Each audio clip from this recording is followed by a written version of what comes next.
Hello, friends. Welcome back to GM Philosophy in the Morning. I'm the GM Philosopher, where the goal of this channel is to empower game masters to run better games. Welcome back. It's great to have you. Today, we're reacting to an article that was published on phys.org. This was literally published yesterday on the 22nd. Dungeons and Dragons is more than a game, leisure expert says. Let's dive right in. Now, unfortunately, this screen is full of advertisements, as these blog posts tend to be. So just ignore the ads. Let's dive in and talk about this. So, Dungeons and Dragons is more than a game, leisure expert says. Written by Michelle Marie Arean of Florida International University. So I believe this person is a college professor. I'm not totally sure, but let's just dive into it. So, for most people, Dungeons and Dragons (D&D) is simply a niche fantasy tabletop game. That's how this article starts. By the way, I'm going to link to this article down in the description. If you want to share it, go show this writer some love. So, like it says, for most people, Dungeons and Dragons (D&D) is simply a niche fantasy tabletop game, but around tables cluttered with dice maps and character sheets, players are doing far more than playing. They're engaging in leisure, serious leisure, to be exact. Okay, this is kind of weird. This is so. When the first time I read this, I was like, "Where are we going with this?" And I was actually very interested in this. Like, what does serious leisure mean? So, but then it goes on to answer this. Good writing, because they anticipated my exact question. Sociologists define serious leisure as a hobby that demands skill, commitment, and personal fulfillment. And FIU's Emily Messina says D&D fits the bill perfectly. What starts as rolling dice can grow into months-long campaigns, detailed character arc creations, and collaborative storytelling, turning a game into a structured, skill-driven pursuit that fosters problem-solving, creativity, and social bonds within a global community. She's not wrong, and honestly, really good way to describe it. Very good way to describe it. I'm actually kind of surprised because I don't think this author was like a D&D player, quote unquote, because of this next section. To understand what makes D&D more than just a pastime, Messina, an associate professor and program director for FIU's Rehabilitation and Recreational Therapy program, studies how games like this promote identity building and connection. Inspired by a scene in Stranger Things, season 4, episode 1, Messina set out to learn more about how D&D relates to the concept of serious leisure. She published her research findings in Leisure Studies. Oh, so maybe it's Messina who didn't play D&D. Maybe our author, Michelle, is a hardcore D&D player. I guess that's still a bit of a mystery. But anyway, here's where it goes to. The game provides players with the sense of a safe space and a place to create their own identity, Messina said. Ooh. Do you agree with that? Is that what D&D does? It provides players with the sense of a safe space and a place to create their own identity. I may have an issue with their own identity, create their own identity. Maybe we experiment with our identity or we experiment with parts of our identity. I don't know if I would go as far as to say it's a place where we create our own identity. Maybe in-game identity, sure. Drop a comment. Let me know what you think. In the 1980s, D&D was often dismissed, sometimes demonized, as an inappropriate game due to perceived but unfounded links to the occult. Oh, you know what I'm saying? I literally have had D&D books like I literally got in trouble one time. I got a talking to in the principal's office for I didn't even bring a D&D book to school. I told them I wanted to, and I got a serious talk about how I was going to summon demons and actually cast spells with the book. For those of you who are interested in getting into D&D so that you can summon demons and practice the occult, I have bad news for you. It doesn't work that way. I have played over two decades of D&D, and unfortunately, or fortunately, depending on how you look at it, I have yet to summon my first actual demon. Anyway, so let's dive in a little bit further here. Today, it's widely recognized as a place for players to explore, connect, and express themselves. Yeah, that's true. Here's a quote. Players were comfortable being themselves by engaging in the game pursuit, Messina said, but at the same time were building personas in line with or in contrast to their normal personality. That's true. That's not what she said earlier about creating your identity in the game, but that part is true. They described it as a way to take charge or lead an effort in ways that their normal personality would allow for, but they wouldn't be inclined to do. Okay. They described it as a way to take charge or lead an effort in ways that their normal personality would allow for, but they wouldn't be inclined to do. I think that's true. That's one of the things we explore in D&D. All right, let's continue. Messina attributes this to the lack of real world consequences. Players may feel more comfortable from both social and safety perspectives, but they do still have to be cautious, as brass actions could get a beloved character killed. That's not something you see in other games, Messina said. It's something they've been developing over months or years. So this is true, and D&D gives us much greater parameters than any other game. There's no video game out there that even comes close to giving you the parameters that D&D has, because the limits of D&D are the limits of the human mind. Whereas, games like Skyrim or Grand Theft Auto, these games, while very expansive, still have boundaries set by technology and the ability to store like data and memory. So yeah, D&D goes way past that. I believe it transcends it, which, by the way, I have a book called The Advanced Art of TTRPG Game Mastery. That whole book is about the transcendent art of running games and how you can use emotional resonance to build an experience that really it goes beyond just being a game. Link to that's in the description. Grab that if you want to run better games at your table and be awesome. All right, so let's keep going here. Beyond personal expression, Messina says the social and emotional benefits of D&D reflect the very traits that make serious leisure valuable. I don't know if, this word leisure. I'm having a hard time with that. I'm having a hard time equating leisure with D&D for some reason. I don't know that I can put my finger on it, though. I'm going to think about it while we continue this. But anyway, the sense of identity, the relationships built through shared experiences, and the continued connection with the same group of people over time. Yeah, no, this is all very true. One participant from the study shared that as we grew older, the game gave her a sense of belonging and a meaningful way to spend her time. As we're growing older and no longer playing sports, what does that place for leisure activity look like for adults? Messina asked. Leisure research has explored how people progress through their leisure pursuits. When Little League dance class or high school drama are things of the past, individuals often lose structured opportunities for teamwork and creative expression. D&D helps to fill that gap. Yeah, this is super true.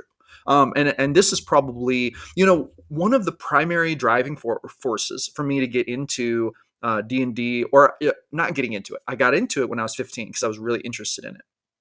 But one of the reasons I got so serious about it in my early 20s was because I became a father at 20 years old. My wife and I, we were very low income. We didn't make very much money. We had a brand new baby. We didn't go out.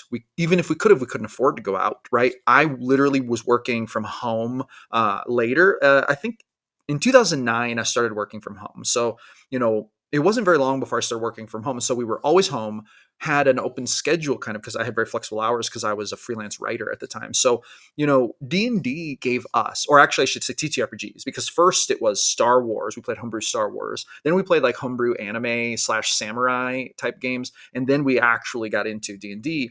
But this offered us an ability to have friends over, build community, play a game. We went very hard in it.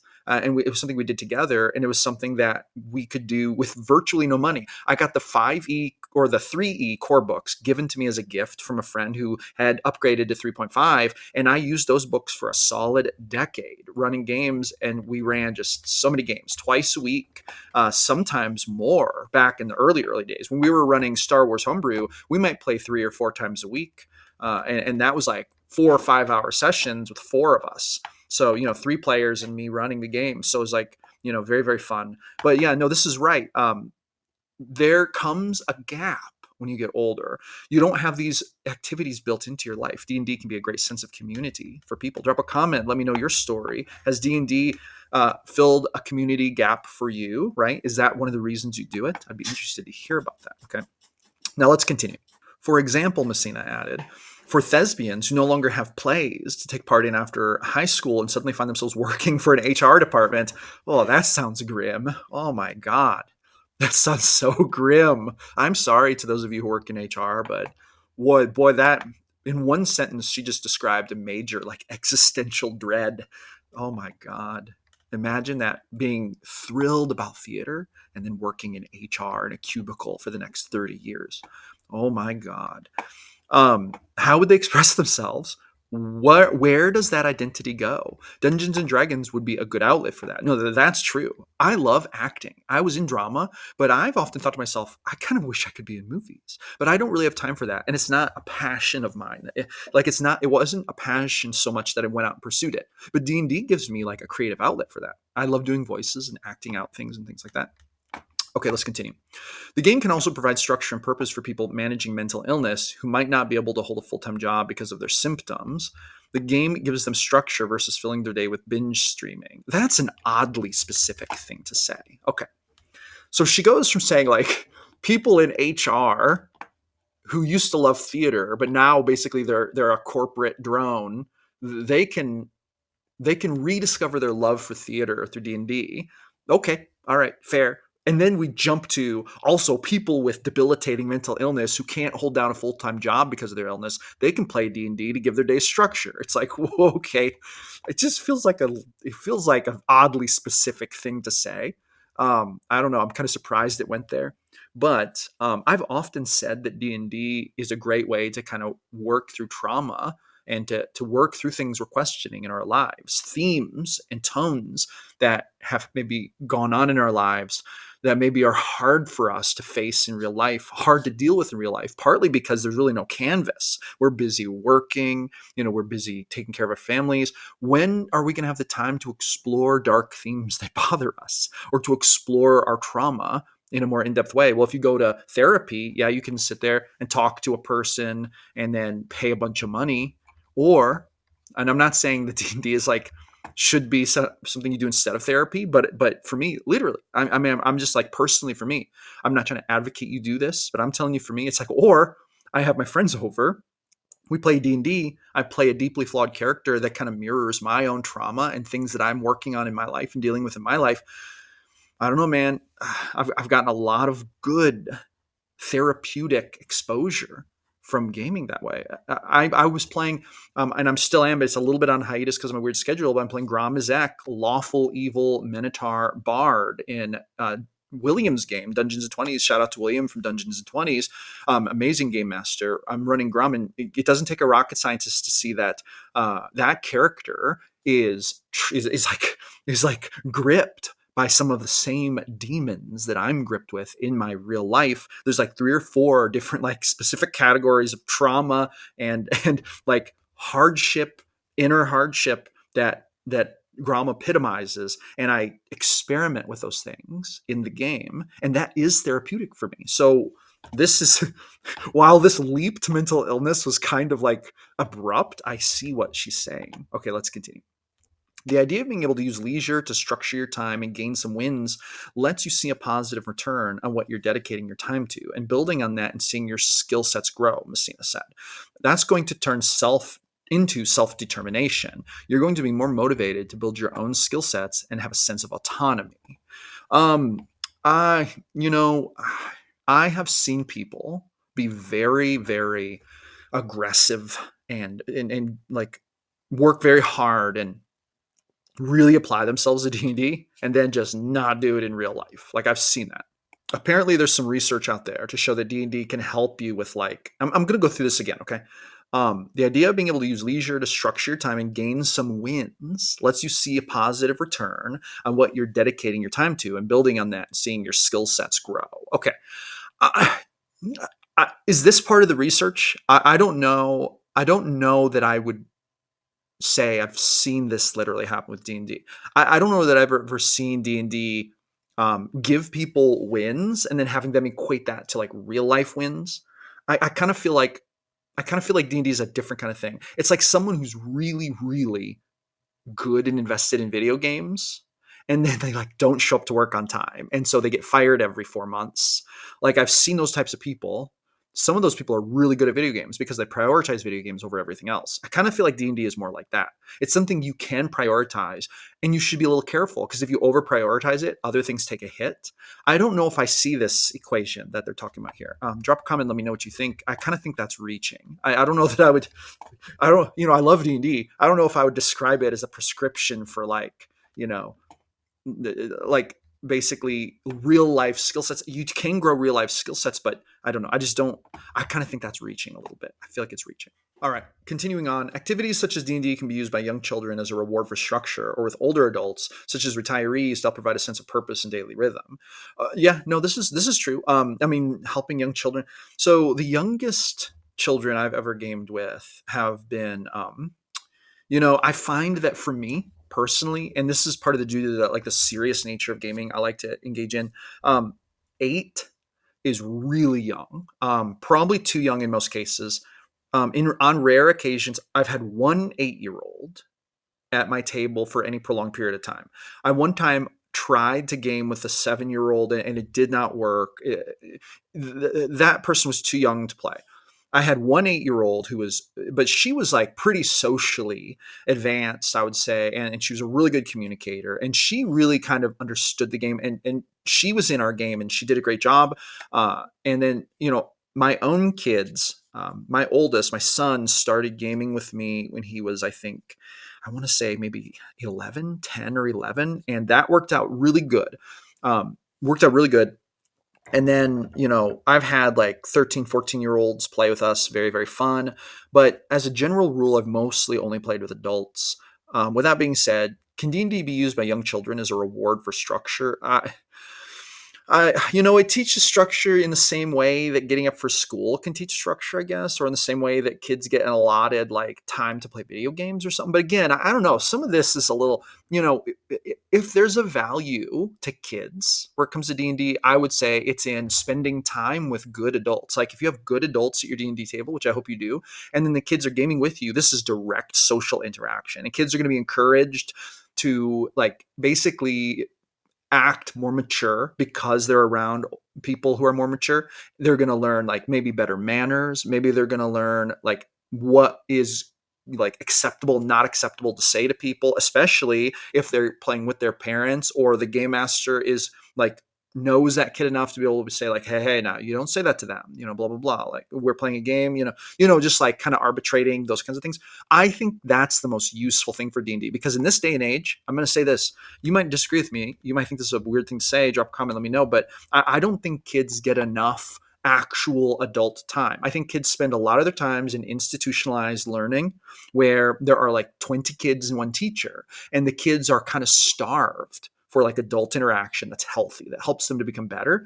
And D&D can be a situation where if you have one or two kids and then you have like 5 or 6 adults, this can be a great interaction where the kids are actually outnumbered by adults, and these adults can help to impart, just as a recourse of spending time together, some natural like positive social, I guess like I call it social lessons, social experience, social exposure. So in that sense, I think that that's the primary benefit that D&D can give to kids. And I dare say that I think I've seen that in my own kids, especially my oldest. Because he was playing with me, from the age 11 on, and so like there were like anywhere from 6 to 13 adult gamers in the group, all of them really great people. And then he kind of came up in that culture and learned a lot. Like he really matured, became, kind of had to prove himself and became a respected member of the table, who the OGs were like, oh yeah, treated as one of the older kids, like one of the grown-ups, but had to earn that by virtue of acting on a mature level, right? So, and then my daughter, same thing, although she started later. She didn't play a game of D&D with me until she was 13. So it was like different ages, but, these are very good lessons, but I think those are the lessons kids learn playing D&D. Let me know what you think. Plus, it's just fun for kids to create and tell stories. I think that's actually really good for them. So, but, that's another thing. But anyway, all right. Post-retirement is one of the most dangerous points in an adult's life. She said they lose that sense of structure and possibly their social connection. I agree. Yeah, that as we get older, we should play more D&D. Totally, 100% agree. And for all the reasons she's saying, I can totally see that 100%. They say that one of the most accurate predictors of long, healthy life are the value of our social connections. Like how good is our friend connections? How good is our family? Like how good is our circle? What's our community like? If you're isolated and lonely, you're going to get older faster. You're going to get sicker faster. There's real science to back this up. And I think D&D absolutely plays into that. So yeah, no, this makes sense. Anyway, building structure through leisure pursuits, often after retirement, has been shown to help maintain physical fitness, social interaction, cognitive processing, and attention span, and decrease depression. Yeah, ask someone to do some of that 3rd edition math. Play a 20th level paladin with multipliers on their lance attacks when they're on their mounted, on their mount, or a 20th level wizard who's casting like really high level spells.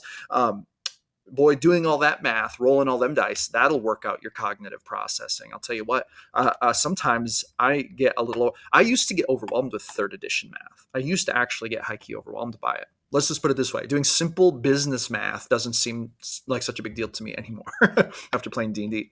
Anyway, and then it's finishing up here by saying, the idea of structure and reward with desired pursuit can work for all ages, Messina said.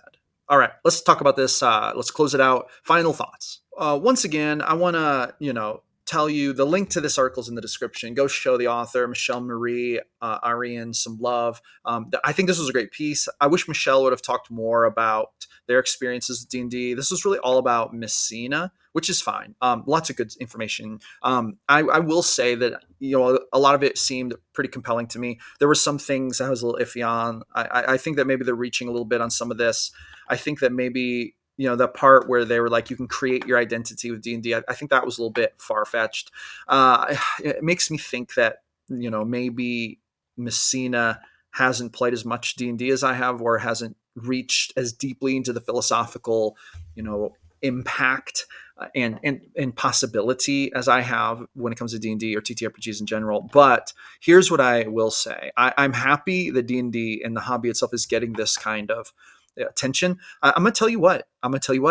We're coming into an age where we are going to be tempted into the digital more and more. Joe Rogan famously says we are the sex organs of the machine world, of the machine organisms. There's going to come a day when, we're actually going to leave humanity behind. We're going to merge with technology. We're going to become a new type of creature, a new species. And so, whatever, transhumanism, these things, I don't necessarily think that that's a bad thing or a good thing inherently. But what I will say is I love humans. I love humanity. I love what we are. I think it's very special. And we're in a special place right now where we can still be humans. We can still gather together just like we did, our hunter-gatherer ancestors did, literally, 50,000 years ago, 75,000 years ago. And we can sit around, like when we used to sit around the campfire and tell stories and myths and legends. This was such a bonding experience, sharing our hopes, our dreams, our fears through myth and lore, legend and story. And we can do this today through D&D or whatever TTRPG you play. This mirrors that experience. It's a very powerful community building experience where we sit around the table and we weave myth and story and lore and legend. And I think it's really important. And I think that it's a human endeavor. And I think that to get away from the technology and to engage in something that's going on in the human mind is a special thing. And it's not surprising to me that researchers are like, oh, there's benefits to this. We all knew this. We've all known this for a long time. But thankfully now it's getting the mainstream attention it deserves. So there you go. That's my 2 cents on that. Drop a comment. Let me know what you think. Smash the subscribe button. Hit that thumbs up button. Empowering Game Masters to run better games is the goal here. Make sure you join our Discord. Links in the description. Hey, I appreciate all of you. I will see you awesome people on the next one.